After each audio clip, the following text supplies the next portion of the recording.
नमस्कार। स्वागत है आप सभी का आपके अपने YouTube चैनल पर। मैं हूं आपका दोस्त उज्ज्वल कुमार उपकार। और जैसा कि आप लोग बार बार कमेंट कर रहे थे कि 17th बीपीएससी मेंस के लिए आपको जो है एसए के इम्पॉर्टेंट टॉपिक्स जो है दिए जाएं, जिसके कारण जो है आपकी जो आंसर राइटिंग जो अभी चल रही है उसका प्रवाह बना रहे। कौन कौन से एसए में जो है इम्पॉर्टेंट टॉपिक्स है जिसको करने से आप एग्ज़ाम में सहज फील करेंगे। आपको एग्ज़ाम में टॉपिक लिखते समय बहुत सरलता और सहजता महसूस होगी। इसके लिए मैंने टोटल 25 ऐसे के टॉपिक्स को सिलेक्ट किया है और उसको आपके सामने बताने जा रहा हूँ।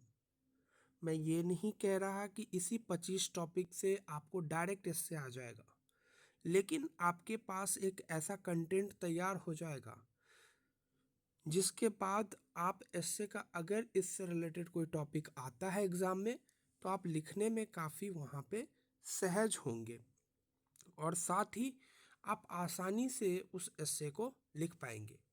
इसके अलावा अगर इससे जुड़ा हुआ भी कोई कंटेंट आता है अलग सा, तो आप इन एस्सेस के कंटेंट को कहीं ना कहीं यूज़ कर पाएंगे। तो आइए हम लोग शुरू करते हैं।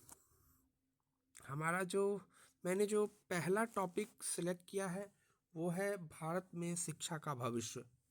भारत में शिक्षा का भविष्य कहने का मतलब है एजुकेशन से रिलेटेड जो भी एसेज आप कभी भी लिखते हैं तो आप उसका जो कंटेंट रेडी करेंगे, आप इस टॉपिक के अंदर, इस सब हेडिंग के अंदर आप वो कंटेंट तैयार कर लेंगे। मेरे कहने का ये मतलब है कि जब आप ये एस्से लिखेंगे भारत में शिक्षा का भविष्य, तो आप इसमें जो है शिक्षा के बारे में लिखेंगे। थोड़ा सा प्राचीन काल में कैसी शिक्षा थी, मध्यकालीन काल में कैसी शिक्षा थी, आधुनिक काल में कैसी शिक्षा थी, और ये सब थोड़ा थोड़ा लिख के एक पेज के आसपास इसको समेट के बाकी जो है आप इसके फ्यूचर के बारे में लिखेंगे। फ्यूचर इन द सेंस आप क्या सोचते हैं कि भारत में शिक्षा का भविष्य कैसा होना चाहिए। इसी में जो है आपको क्लासरूम एजुकेशन जो आजकल क्लासरूम में पढ़ाया जा रहा है, और आप क्या सोचते हैं कि फ्यूचर में कैसा एजुकेशन होना चाहिए।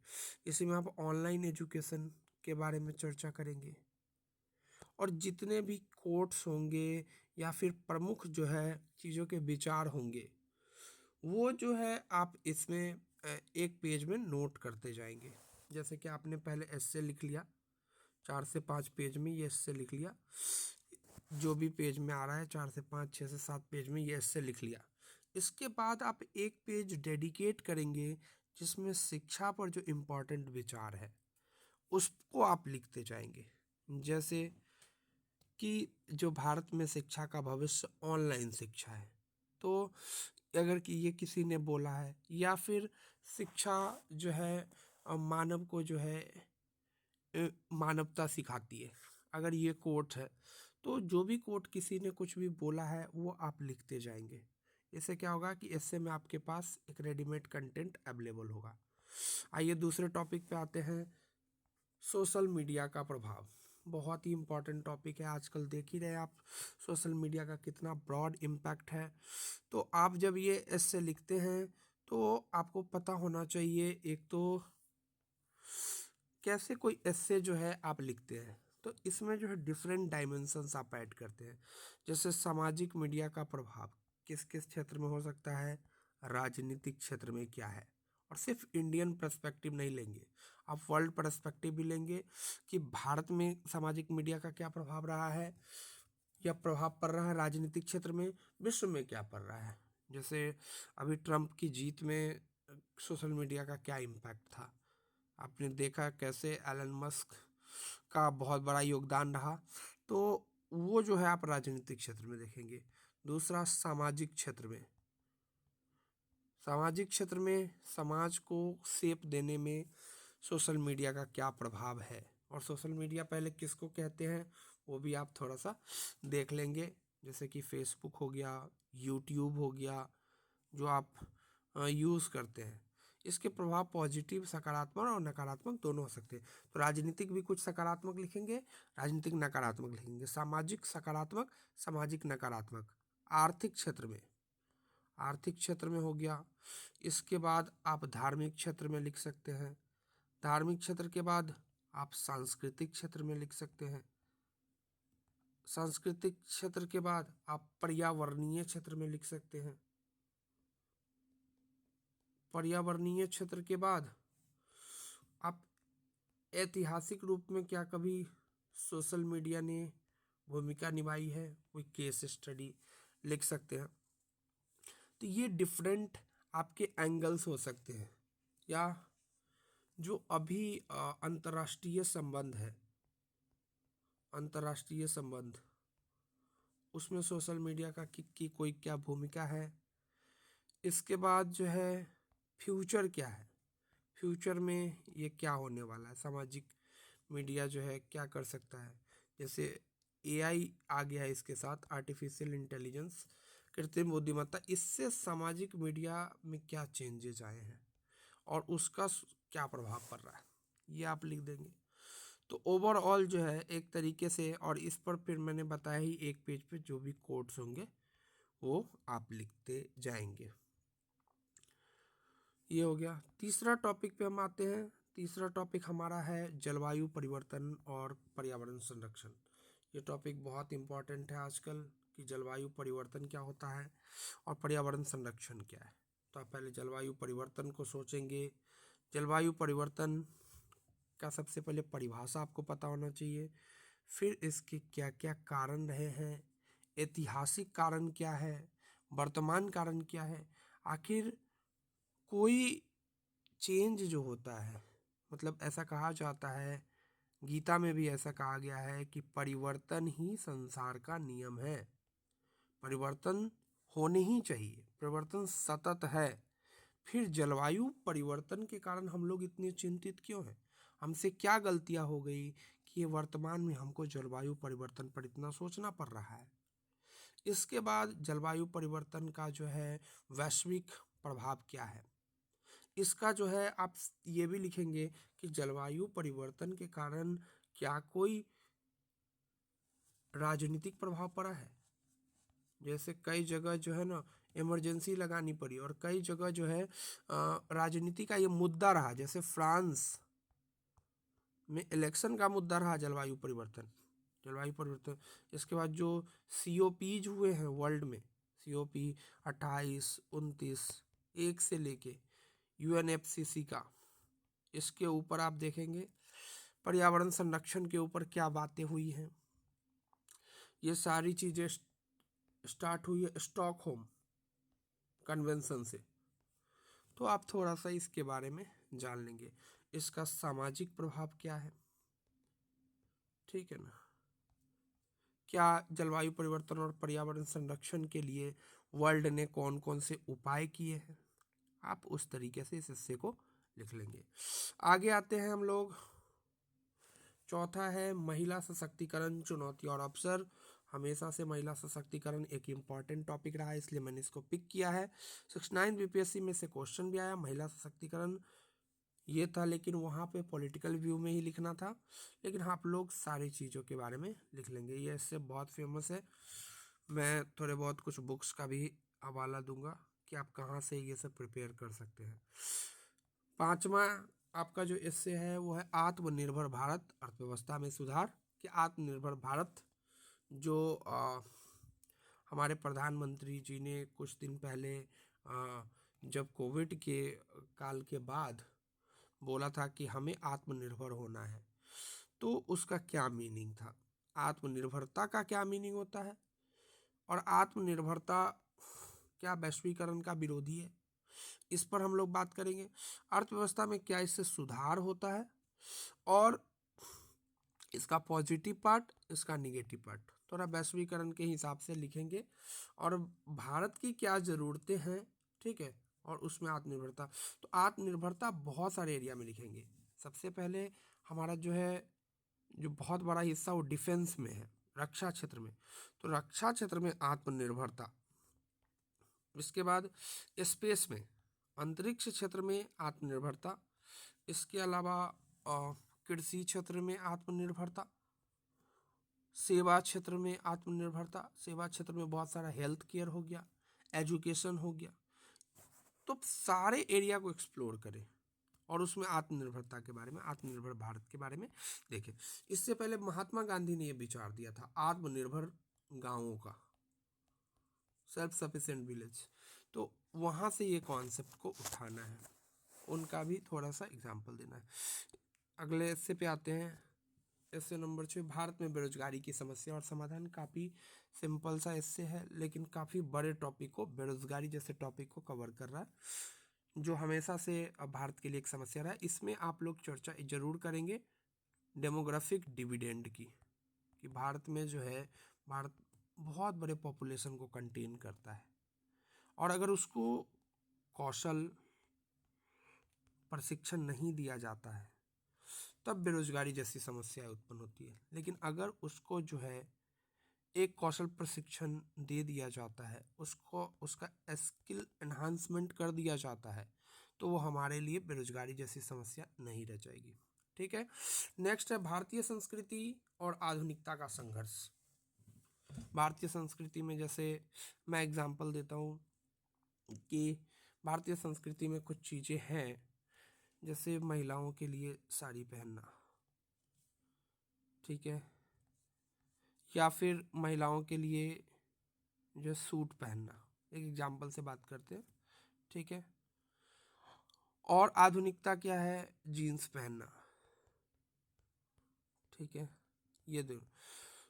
तो अब जो आप देखते हैं कि भारतीय संस्कृति और आधुनिकता, आधुनिकता आई है वैश्वीकरण के कारण, वैश्वीकरण के कारण। तो हम लोग क्या देखते हैं कि महिलाएं अब जो है जीन्स के ऊपर दुपट्टा डाल देती है सूट का।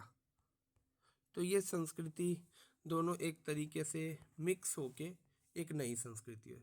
संघर्ष तब होता है जब दो चीज़ें, दो अपोजिट चीज़ें एक दूसरे से टकराती है।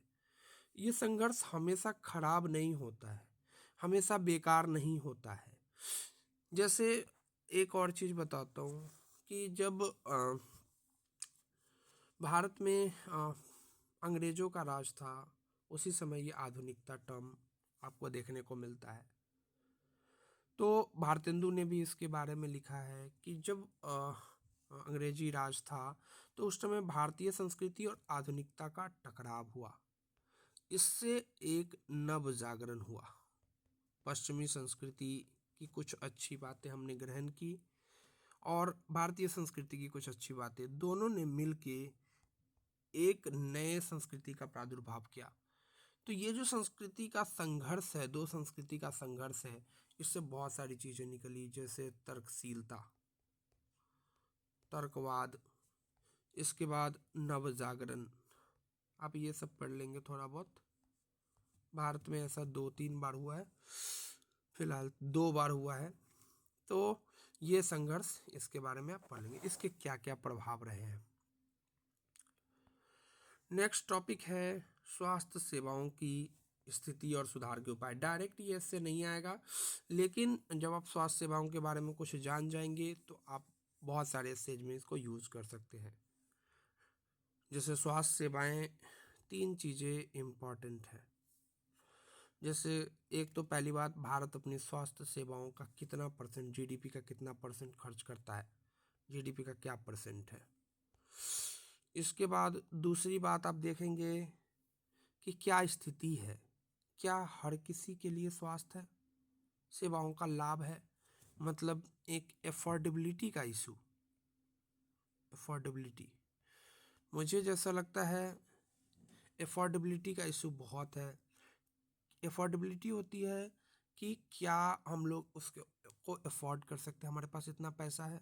तो ज़्यादातर जनता जो है, यहाँ पर एक कॉन्सेप्ट आता है स्वास्थ्य सेवा में, out of pocket, out of pocket का, कि जितनी स्वास्थ्य सेवाएं हैं वो आउट ऑफ पॉकेट है।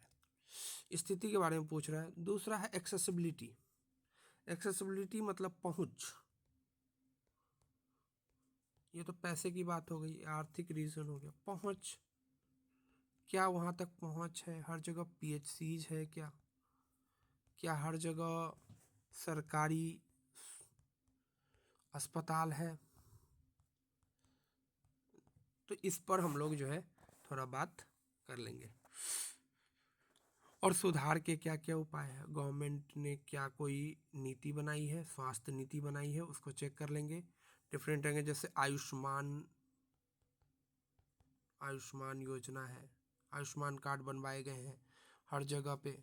सरकारी हॉस्पिटल, सरकारी अस्पताल अब जो है खोले जा रहे हैं। हॉस्पिटल ऑन व्हील खोले जा रहे हैं, ऑन व्हील। एम्बुलेंस की सुविधा 112 पे ये है। अब वर्ल्ड का भी एग्जांपल देंगे कि क्या वर्ल्ड में कितने डॉक्टर हैं, कितनी पॉपुलेशन पे एक डॉक्टर होता है, भारत में कितनी पॉपुलेशन पे एक डॉक्टर है, ये सब बात करेंगे। इसके बाद आजकल एक टेली कम्युनिकेशन का जो कॉन्सेप्ट शुरू हुआ है, टेली मेडिसिन, और एक कॉन्सेप्ट ये है डिजिटल हेल्थ, डिजिटल हेल्थ यानी डिजिटल स्वास्थ्य, इसके बारे में भी बात कर लेंगे। आप बिहार के डिफरेंट हॉस्पिटल्स का एग्जांपल देंगे। और अब पता है, जब भी आप किसी टॉपिक को, इससे टॉपिक को शुरू करते हैं तो इसको शुरू करने के कई तरीके हो सकते हैं। जैसे कि आप किसी को कोट से शुरू कर सकते हैं, स्वास्थ्य सेवा पर कोई कोट लिख सकते हैं, यानी प्रसिद्ध व्यक्ति का कथन। दूसरा, आप एक स्टोरी से शुरू कर सकते हैं। स्टोरी से शुरू करने के बहुत सारे तरीके हैं। जैसे आप स्वास्थ्य सेवाओं की स्थिति और सुधार के उपाय पर, मान लीजिए मुझे लिखना है कोई स्टोरी, तो मैं क्या करूँगा, इस तरह से लिखूँगा कि मैं एक दिन अखबार पढ़ रहा था, तभी मेरी नज़र एक समाचार पर आकर टिक गई। उसमें यह बताया गया था कि स्वास्थ्य सेवाओं की कमी के कारण हर साल 1 लाख से ज़्यादा महिलाओं की मृत्यु हो जाती है। तो मतलब मैं डेटा, ये रियल नहीं है, इस डेटा का कोई संबंध नहीं है, लेकिन मैं एक स्टोरी फॉर्मेट कर रहा हूँ, आप रियल डेटा ले लेंगे। तो मैं वहाँ पर सोच में पड़ गया कि भारत की स्वास्थ्य सेवा की स्थिति क्या इतनी खराब है, और विश्व की पश्चिमी देशों के स्वास्थ्य सेवाओं के हिसाब से हमें क्या उपाय करने चाहिए। ठीक है, तो इस तरह की आप कोई स्टोरी फॉर्मेट कर सकते हैं। फिर आगे आप इस तरह से लिख सकते हैं कि भारत में स्वास्थ्य सेवाओं की स्थिति के बारे में पता लगाने के लिए हमें विभिन्न कारणों को ढूंढना पड़ेगा। इस तरह से आप ऐसे को आगे फॉर्म कर सकते हैं। तो ये बस एक एग्जांपल है, आप डिफरेंट स्टेज को डिफरेंट तरीके से लिखते हैं। आइए, 9 नंबर टॉपिक है प्राकृतिक संसाधनों का संरक्षण और उनका उचित उपयोग। प्राकृतिक संसाधन जो है लिमिटेड है, ये नवीकरणीय नहीं है, अनवीकरणीय है।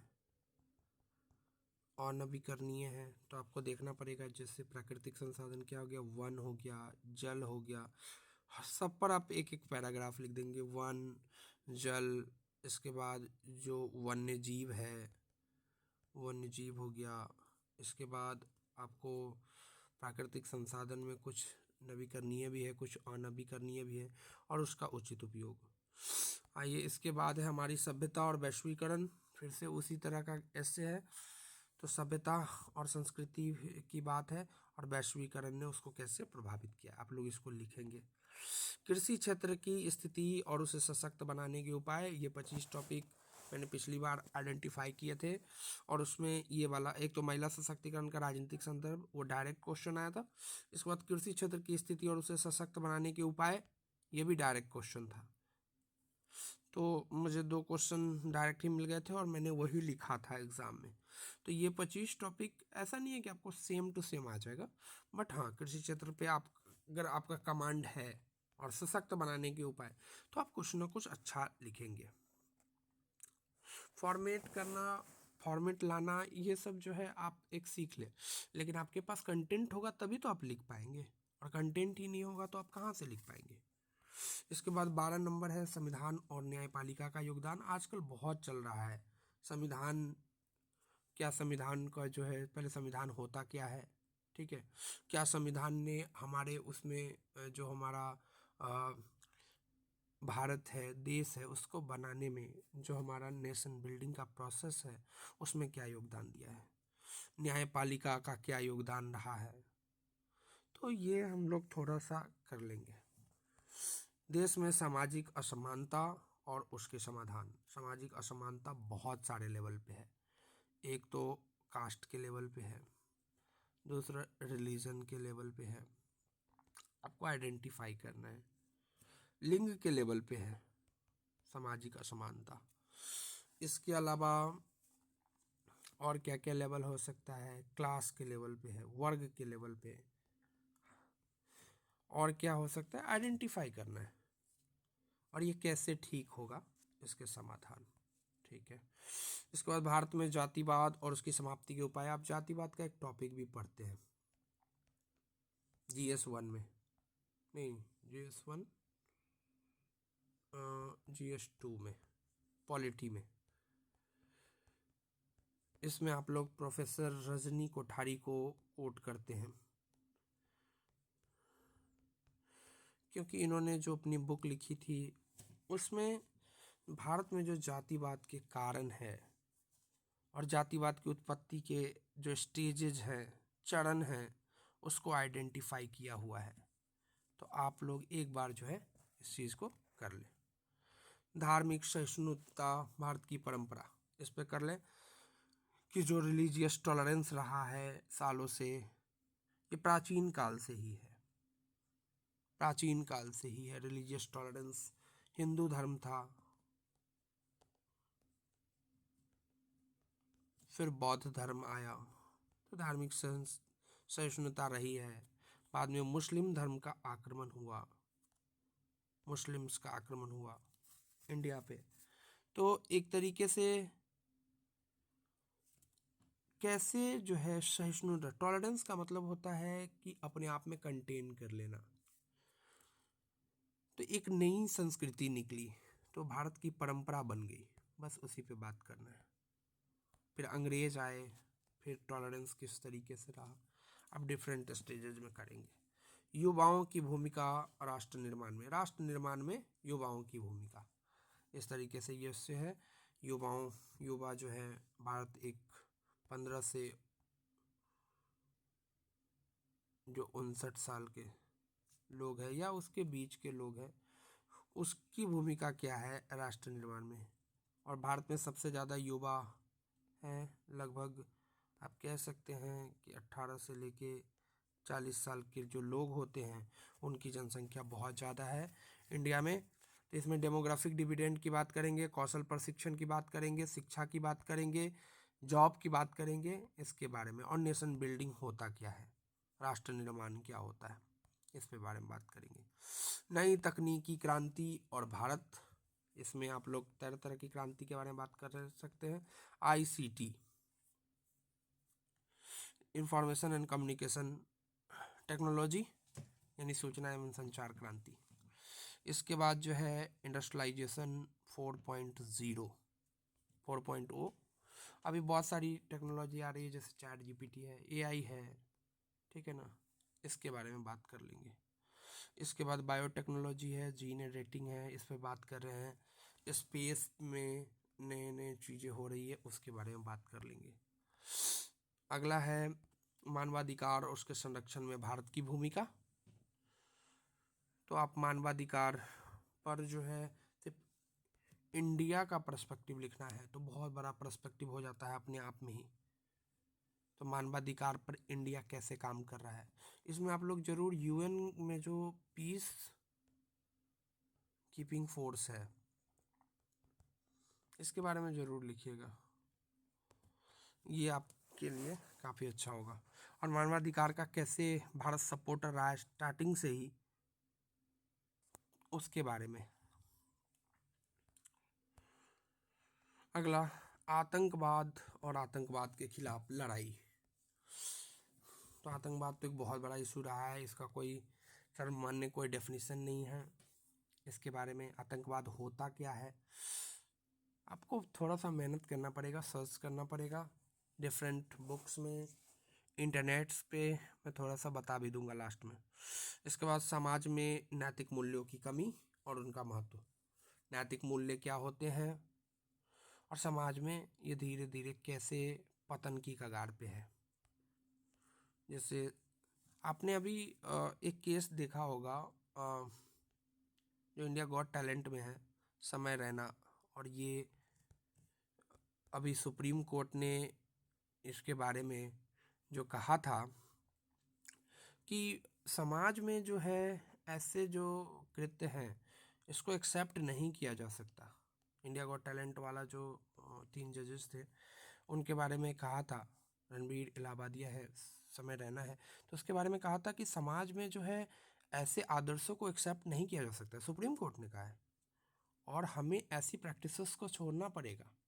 तो ये कहीं ना कहीं इससे जुड़ता है, और आपको जो है कैसे करंट अफेयर का जो है एग्जाम्पल इसके साथ जो है आपको एड ऑन करके पुट करते हैं, ये बहुत ज़्यादा इम्पॉर्टेंट है।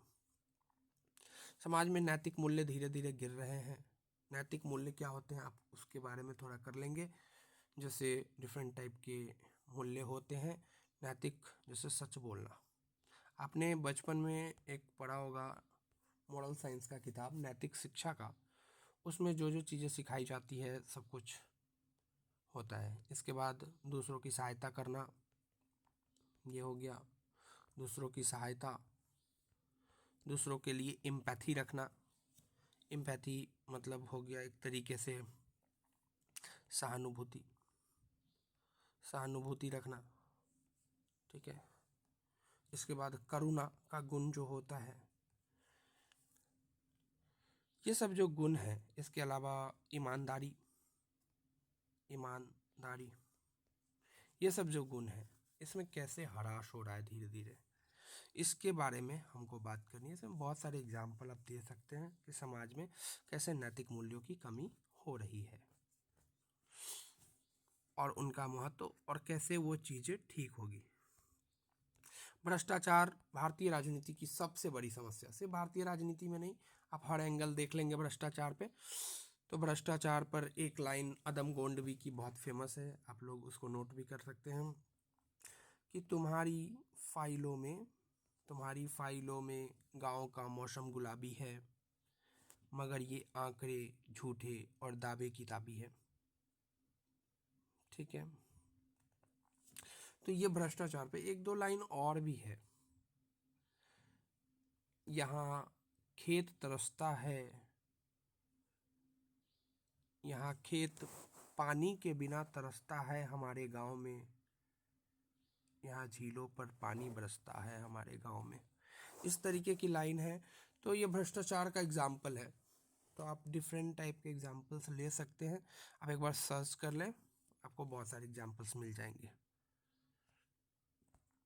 नेक्स्ट, भारत में प्रदूषण, उसके नियंत्रण के उपाय, डिफरेंट टाइप के। मैंने जो नोट्स आपको दिए हैं या फिर मैं दूंगा, प्रदूषण के बारे में बहुत ही डिटेल्ड नोट्स हैं। तो आप कैसे करेंगे इसमें, एक तो प्रदूषण होता क्या है, ठीक है। दूसरा, आप स्टार्टिंग इसमें बहुत अच्छे से कर सकते हैं, मतलब किस तरीके से स्टार्टिंग कर सकते हैं। हाँ, आप एक बहुत ही इंटरेस्टिंग स्टार्ट बताता हूँ, ठीक है। आप एक शायरी से स्टार्ट कर सकते हैं कि एक समय दिखते थे दिल्ली में हसीन चेहरे, एक समय दिखते थे दिल्ली में हसीन चेहरे, आज हर तरफ मास्क ही मास्क है। तो ये क्या बता रहा है एक तरीके से कि एक टाइम पे सब जगह कोई भी समस्या नहीं थी, फिर मास्क लगा के मतलब सब लोग वायु प्रदूषण से परेशान हैं। तो ये वायु प्रदूषण का एक जो है सीन आप क्रिएट कर सकते हैं। मतलब आपको इनोवेटिव होना पड़ेगा थोड़ा, और ताकि इंटरेस्ट बना रहे। आप कुछ और भी कह सकते हैं कि आज जो है आज सुबह जब मैंने YouTube खोला तो मेरे सामने एक ऐड दिखाई दी, और ऐड में ऐसा बोला गया जिसने मुझे भयभीत कर दिया कि दिल्ली में एक दिन सांस लेना 10 सिगरेट पीने के बराबर है। दिल्ली में एक साल रहना हमारी उम्र को 10 बरस कम कर देता है। प्रदूषण के ये हालात कैसे पैदा हुए? तो इस तरीके का शॉकिंग स्टार्ट देना है आपको। तो अगर आप शॉकिंग स्टार्ट देंगे तो वो आपके लिए काफ़ी सही रहेगा। नेक्स्ट टॉपिक है भारत की विदेश नीति, वर्तमान और भविष्य। जो हमारी विदेश नीति है इसका वर्तमान लिखना है। थोड़ा पास्ट से शुरू करना पड़ेगा, जिसमें आपको पंचशील, गुटनिरपेक्षता इस सब पे बात करनी पड़ेगी जो स्टार्टिंग में है। इसके बाद आप विदेश नीति पे आएंगे तो आप देखेंगे कि विदेश नीति में चेंज होता है। गुजराल सिद्धांत पर आप बात करेंगे, गुजराल सिद्धांत। फिर आप विदेश नीति को 2-3 पार्ट में बांटेंगे। एक तो पड़ोसी देश के लिए है, नेबरहुड फर्स्ट पॉलिसी, नेबरहुड पड़ोसी प्रथम। इसके बाद लुक ईस्ट से हमने बदला है एक्ट ईस्ट पॉलिसी, इस पे बात कर लेंगे। इसके बाद हमने वर्तमान में जो हमारी पॉलिसी चल रही है, जियोपॉलिटिक है, हमने क्या किया है, जो अभी एस जयशंकर साहब का, जो हमारे माननीय विदेश मंत्री हैं, उनका जो आप बयान सुनेंगे तो उन्होंने ये कहा है कि हम लोग अभी जो बात कर रहे हैं वो रियल पॉलिटिक्स सिस्टम पे। रियल पॉलिटिक का मतलब होता है कि हम अपने देश के, इसमें होता है नेशन फर्स्ट, हमारा लाभ किस में है उसको पहले देखेंगे। इसके बाद जो है हम वर्ल्ड पर्सपेक्टिव देखेंगे। फिर हम लोग क्या चाहते हैं विदेश नीति में, कुछ चीज़ें हैं जैसे सह अस्तित्व, हम हर देश के जो है उसका सम्मान करते हैं। इसके अलावा हम लोग एक और चीज़ चाहते हैं, शांति, अंतर्राष्ट्रीय शांति। इसके लिए हमने पीस मेकिंग फोर्स भी जो है की है। और भविष्य क्या है, भारत की विदेश नीति का भविष्य क्या है, इसके बारे में भी चर्चा करेंगे। इसके लिए आपको 1-2 वीडियो जरूर देखना चाहिए भारत की विदेश नीति के लिए। एस जयशंकर की वीडियोस देखने के बाद, एस जयशंकर सर इतने अच्छे से बताते हैं ना, एक्सप्लेन करते हैं कि आपको बहुत अच्छे से विदेश नीति का आइडिया हो जाएगा। अगला है समानता और सामाजिक न्याय की अवधारणा। तो समानता क्या होती है, सबसे बड़ी बात तो यही है, समानता क्या होती है और सामाजिक न्याय क्या होता है। तो समानता को 2 उसमें देखा जाता है। एक तो 2 इसकी डेफिनेशन है, एक इक्वलिटी है। इक्वलिटी का मतलब है समान लोगों के लिए समान कानून, इसको एक एग्जाम्पल है समानता का। दूसरा होता है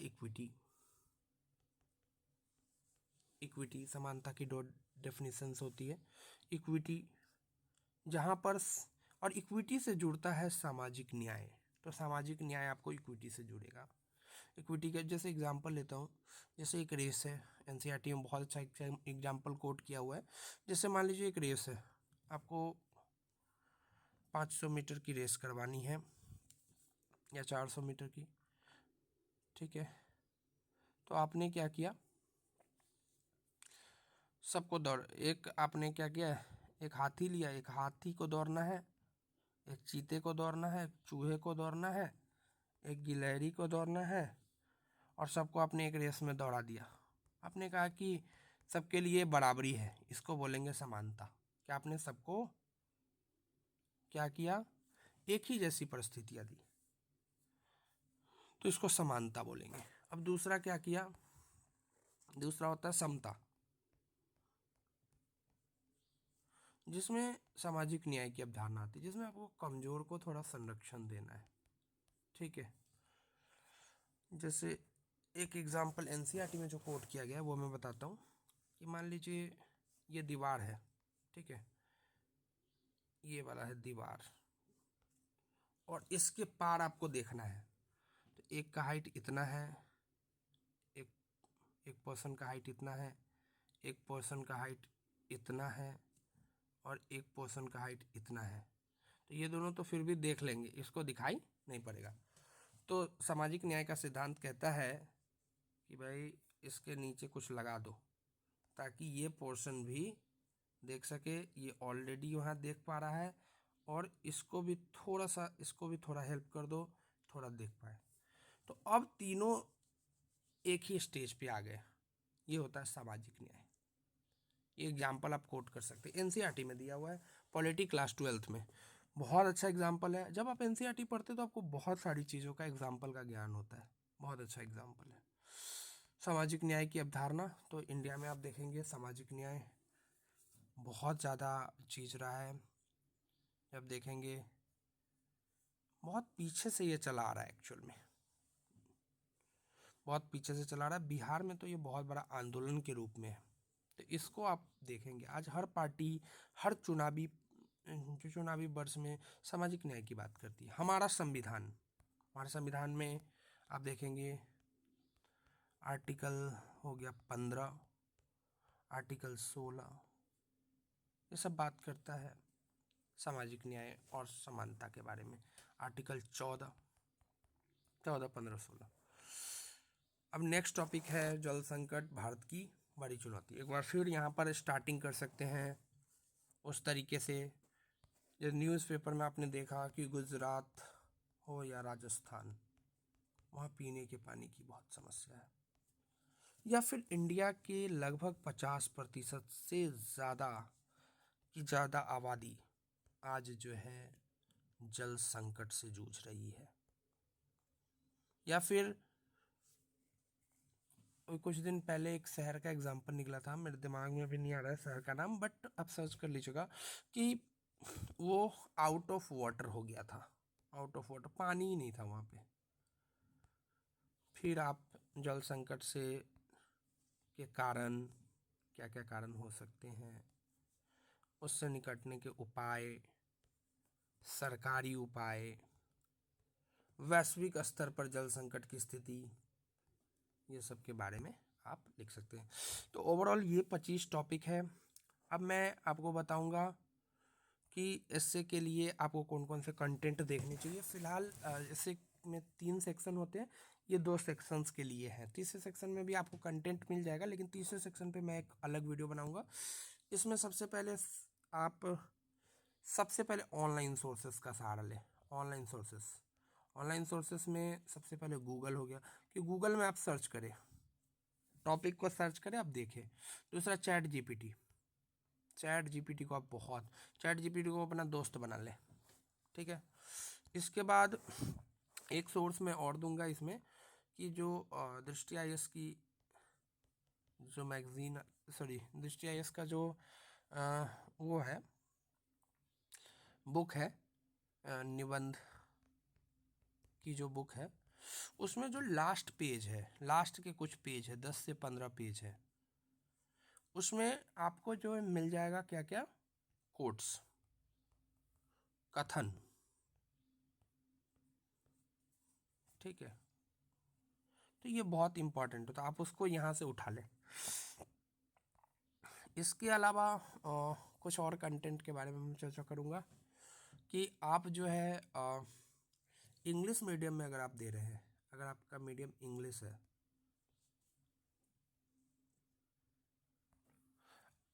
अगर आप इंग्लिश मीडियम में दे रहे हैं, तो एक बुक आती है decode essay by Mudit Jain sir, Mudit Jain and Amrita Jain, इनकी बुक आती है। इंग्लिश मीडियम में आप इनको फॉलो कर सकते हैं। इसमें ऐसे डिकोडिंग का काफ़ी अच्छे मेथड्स दिए गए हैं, और 61 ऐसे भी इसमें सॉल्व्ड है। तो इंग्लिश मीडियम के लिए एक कंप्लीट बुक है, इसको आप फॉलो कर लें इंग्लिश मीडियम में। और हिंदी मीडियम में मेरा सजेशन रहेगा कि आप बुक फॉलो करें। एक बार उनकी बुक फॉलो करें। एक तो आती है सिविल सेवा के लिए 101 निबंध, 101 निबंध का संकलन सिविल सेवा परीक्षा के लिए 101 निबंध। ये लिखी है निशांत जैन सर ने, निशांत जैन सर ने और गंगा सिंह सर ने, दोनों IAS है। तो ये काफ़ी अच्छी बुक है 101 निबंध। हालांकि जो है इसके कुछ निबंध पढ़ने पे आपको आइडिया हो जाएगा। इसके अलावा भी मैं कुछ बता सकता हूँ कि आप टॉपर्स की कॉपी पढ़ें दोनों मीडियम में। ये आपको कहाँ पे मिलेगा? आइए, आपको मिल जाएगा 2-3 वेबसाइट पे, जैसे दृष्टि IAS की वेबसाइट पे मिल जाएगा। इसके अलावा आपको मिल जाएगा ये विजन IAS की वेबसाइट पे, तो आप इसको कंप्लीटली यूज़ करें तो काफ़ी अच्छा। जब आप ये 25 टॉपिक यूज़ करेंगे तो आपके पास एक अच्छा खासा कंटेंट होगा। ये वीडियो ना सिर्फ BSc के लिए इम्पॉर्टेंट है, जो स्टूडेंट UPSC की भी प्रिपरेशन कर रहे हैं उनके लिए भी ये 25 टॉपिक बहुत इम्पॉर्टेंट होते हैं। आप वो इनके लिए भी देख सकते हैं। तो ओवरऑल ये वाले जो टॉपिक हैं इसको आप कर लें, तब आप इससे में काफ़ी कॉन्फिडेंट फील करेंगे। वीडियो को और लंबा नहीं करना चाहूँगा, बस इसी के साथ विदा लेता हूँ। अगर आपको ये वीडियो अच्छी लगी हो तो इसको लाइक करें, कमेंट करें और उन साथियों के साथ जो शेयर करें जिनके पास अभी भी कंटेंट की कमी है, ताकि उनके पास सही कंटेंट पहुँचे। अगर आप इस चैनल पे नए हैं तो इसको सब्सक्राइब कर दें, और ताकि जो है हम मेरी आने वाली वीडियोस को देख सकें। मैं आप लोगों के लिए लगातार वीडियोस लाने की कोशिश कर रहा हूं, चूँकि मैं ट्रेनिंग में हूं। तो और ये वीडियो मैं लगभग 3:30 से शूट कर रहा हूं सुबह के। तो आप समझ सकते हैं कि मैं आपके लिए हर संभव कोशिश कर रहा हूं। आप लोग भी जो है इस वीडियो के लिए ज़रूर जो है इसको सब्सक्राइब करें और शेयर करें। बाकी धन्यवाद।